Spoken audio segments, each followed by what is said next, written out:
Yo, what's going on, guys?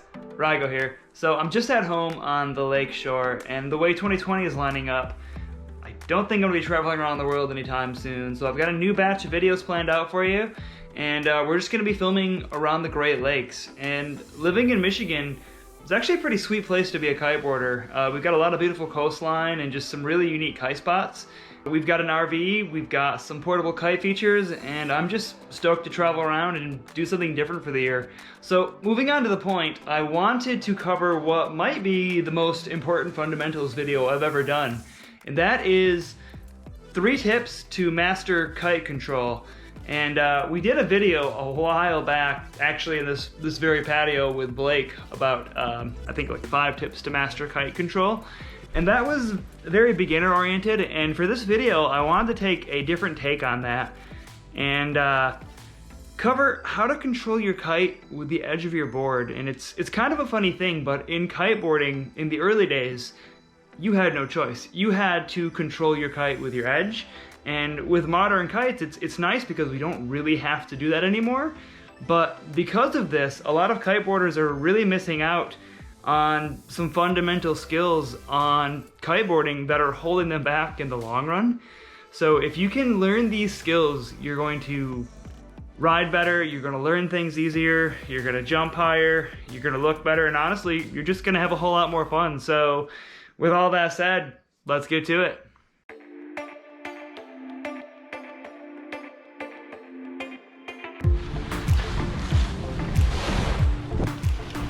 So today we're going to talk about the lost art of controlling your kite with the edge of your kiteboard, not just the control bar. And now that I think about it, it's kind of crazy that we've never covered this before. And it's one of those things where most advanced riders just kind of assume that everybody knows this. But the longer I've been kiteboarding and the more I'm hanging out on different beaches, I've noticed that most kiteboarders don't seem to know how to control their kite with the edge of their board like somebody who maybe learned 10 or 15 years ago. It's just not really mandatory anymore. And even with modern kites not really requiring it, it's a skill set that impacts everything from depowering your kite, riding upwind, the way you do tricks, and you know, for unhooked riding, it's virtually everything. You can't get away without having the skill set. And for hooked in riding, you can kind of get away with it, but it does end up holding you back and really impacting how you're going to do tricks. So with all that said, it's pretty important to learn these things. So I'm going to break this up into 2 different videos, and for this video we're going to focus more on the kind of the kite aspect of the edging and things like that. And then for the second video, I'm going to get more into detail on all the different things that the edging of your board does and how it really impacts the kite. But make sure you click the eye icon in the upper right hand corner of your video, because I will write out a complete guide on controlling the kite with the edge of your board, because there's no way I'm going to fit all of this into just 1, even 2 videos. So for tip number 1, you really need to learn how to control the bar with one hand while using the edge of your board. So the best thing you can do for yourself is split the bar with your index and middle finger, and then keep the kite kind of low, and it even helps to hold the bar wide. We've talked about this before, where you take your pinky and your thumb and you get a wider grip on that control bar. And what you're going to want to do is in more of an athletic stance, where you're kind of standing up with your weight centered more over the board, not leaning back in your upwind stance, but more in an athletic stance. You're going to ride slightly at the kite, not quite downwind, but just across the wind, slightly downwind, and start steering your kite up and down. So you can kind of edge a little bit and steer the kite up, kind of come off your edge and steer the kite down, and just start experimenting doing little S-turns in the water and feeling how the edge of your board impacts the kite. And you might notice that when you ride downwind, you kind of accelerate a little bit, and when you edge a little bit harder against the kite might shoot forward just a little bit, and you can really kind of control that balance and control the power and control the speed of your board with your edging, and just start paying attention to what your kite does as you do this. But the main goal here is to learn how to ride with your kite low, and then just start doing little scoops with the kite and signing your kite with one hand, and do it with both hands and do it both ways. and just start working on that edge as well with your weight stacked over your shoulders, over your knees, riding on the board, not being held up by the kite, but almost like you're snowboarding or surfing. And this might seem kind of silly right now, but what you're doing is you're actually building some muscle memory in your riding stance and also in your kite control with that kite low. And this is going to come into play later when you're loading up your edge for jumps, and particularly when you're landing.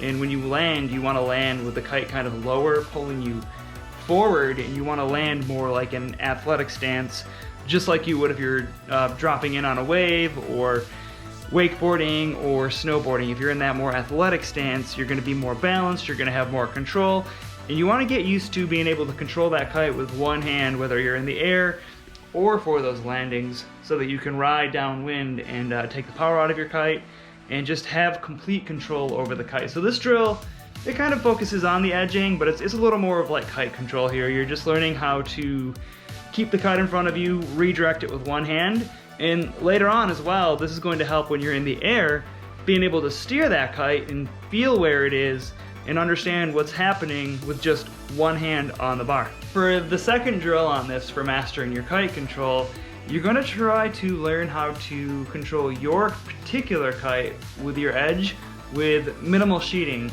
So you're going to kind of repeat that last drill. You're going to want to get into that more athletic kind of snowboarding stance where you're weighted over the board, not leaning back like you're riding upwind, and then you can use one or two hands, whatever you prefer for this one, but try to keep your kite kind of sheeted in a more powered position so that you're not doing a lot of sheeting in or sheeting out. And then I want you to learn how to ride downwind and start accelerating, picking up some speed, and then edge really hard upwind, and your kite should actually shoot forward to the edge of the wind window. And every kite is going to differ here, so it depends on the model you're using. If you're using an all-around kite like a switchblade or a rally or something like that, it's probably not going to move that much. I've done this with the switchblade. That kite's almost impossible to get to move. It's just going to sit there and rock you upwind. And that's kind of one of the things that we've talked about different style kites, is some kites make it easier, and some kites are that, some kites are that stick shift, and some kites are automatic. So if you're flying what would be more of an automatic kite, a easy to use all-around kite, it's probably not going to respond all that much for you. But if you're using something that kind of takes a step away from that, something like the RPM or the Cabrina FX or the Dice, you're going to find that those kites respond a whole lot more to the edging of your board. And this is where that stick shift comes in that I've always talked about, where you can control the kite. So depending on the model you're using, it's going to really impact the kite. And regardless, you should practice this and just get used to the kite that you're using, because even though the kite might not respond that much, you can still impact your board speed, which is huge for jumping. So just experiment with riding downwind and kind of picking up a little bit of speed, and then edging back and trying to shoot your kite forward, and see what your kite does and how your kite responds, and learn how to control your board speed with just the edging of your board. And what you want to do with this drill is you want to just feel, as you're kind of working your kite up and down in front of you, like the first step, as you're edging, you can kind of feel like the power loading into your kite, you can feel the power releasing from your kite, and try to just start loading some power into it. So maybe like go forward and see if you can get it to sit a little bit deeper, and then edge a little bit of power into it, come off your edge and dump that power, and really get a feel for the line tension, I guess, is what you're paying attention to. So as you edge and kind of come off your edge and release your edge, you're gonna notice that you're gonna feel more pressure load up in your lines, and you're going to feel that bar pressure release. So not only are you kind of paying attention to how you can pick up speed and control your speed with the edge, but start feeling out how you're loading that tension into the lines when you're coming on and off your edge, and just get really used to the dynamics of your kite. And what's going to happen is, like when you go for a jump or anything like that, how you load the line tension into your lines and you flick the kite up, and then you release your edge and it scoops you off the water. So you're basically getting way more efficient at that. So once you become aware of what the edging of your board does to the kite, and not just what most people do, which is just edge upwind really hard, send the kite, and then kind of jump and dangle awkwardly, you're gonna have a whole lot more control over the power that you're bringing into your jumps, the speed that you're bringing into your jumps, and as well just controlling those landings. So when you come down, you're gonna feel more confident. You're not just gonna fall onto your back and kind of try to edge upwind right away. You're gonna have more control over those landings because you now know how to control your kite. So when you touch down and ride downwind, you'll have control over where that kite is positioned. You're gonna feel it in the air, and you're gonna have that confidence to not only control the kite with your sheeting, but with the edge of your board. So when you bring these two things together, you're just one step closer to really mastering your specific kite. So for the third step of this video, I want to talk about just bringing the first two drills together. So now that you've kind of got a good feel for flying your kite with one hand, you know how to control your particular kite with your edging, you've got a good gauge on how to get that board speed, try to bring these things into your next jump. So, you know, with kiteboarding, your board speed is going to impact how powerful your pop is if your kite's low, and your board speed is also going to impact how high you go if you're flicking the kite up for a sent jump. So this really applies to both, whether you're hooked in or unhooked, whatever style or discipline you're doing, these things do still apply. So try to ride and then use your edging to pick up speed. So kind of come off your edge a little bit and start riding a bit faster, start setting the kite maybe a little bit deeper, and then as you feel that line tension load as the kite sits a little bit deeper, edge like you would upwind into a jump, and then you can flick your kite if you're sending it, or just release the edge if you want the kite to just pull you forward and low. And you can bring in the first skill set we talked about flying the kite in the air. So as you come off the water, you're kind of getting more into that athletic stance in the air, and start paying attention to your line tension in the air. So just like when you were on the water flying with a kite with one hand, take your backhand off the bar and try to control the kite with just the one hand. And I guess the best piece of advice that I can give here is when you're jumping, one mistake I see a lot of people make is they'll send the kite kind of close to noon when they release the edge. And what you want to do here is try to release your edge as you're sending the kite up. So like right about here where the kite's right around 10 o'clock and you have it deeper and there's a lot of line tension, kind of release the edge right as it's going from 10 to noon, and then keep it in front of you. So rather than jump and you're dangling below your kite and it might drift over here, it might drift behind you, now you're falling on your back, use that front hand pressure and that kite control you gained to keep it in front of you. So while you're in the air, you're releasing right about here.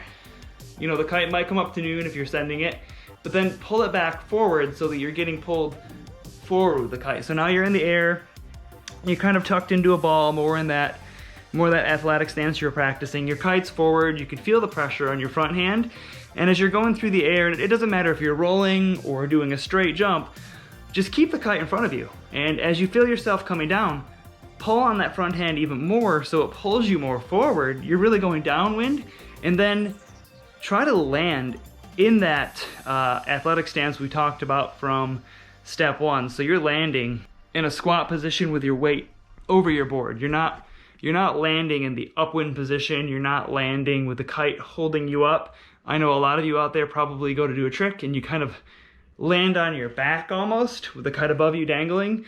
But if the kite's forward and you're in that more snowboarder type stance or surfer type stance, you're landing kind of more flat over the board and the kite's in front of you. So the whole goal here is just to get the muscle memory and the feel for controlling your kite, you know, through the line tension and becoming more aware of the edge of your board. And as you touch down, you're gonna ride downwind, and then you can slowly start edging. So as well, when you land and ride at the kite, initially it'll be kind of fast, but you'll take the power out of your lines because you're slacking the lines, and then you can progressively start edging back upwind. So I think if you practice these 3 drills and really just work on bringing them together, you're gonna find that your tricks are gonna feel better, they're gonna look better, and you're gonna have a much deeper understanding of controlling the kite with the edge of your board. So this video just scratches the surface, and next week I'm gonna go way more into detail about edging and how it applies, whether you're on a twin tip or a surfboard, on a wave, and the way that you can kind of control your kite with your edge and set it where you want it and all the little things like that. But this is a good starter video. It's gonna give you a good idea to practice just some important skills in figuring out your specific kite and how it responds to the edging. And then we'll go into way more detail next week. So if you found this video helpful, please give it a thumbs up. Don't forget to subscribe, and we will see you next week.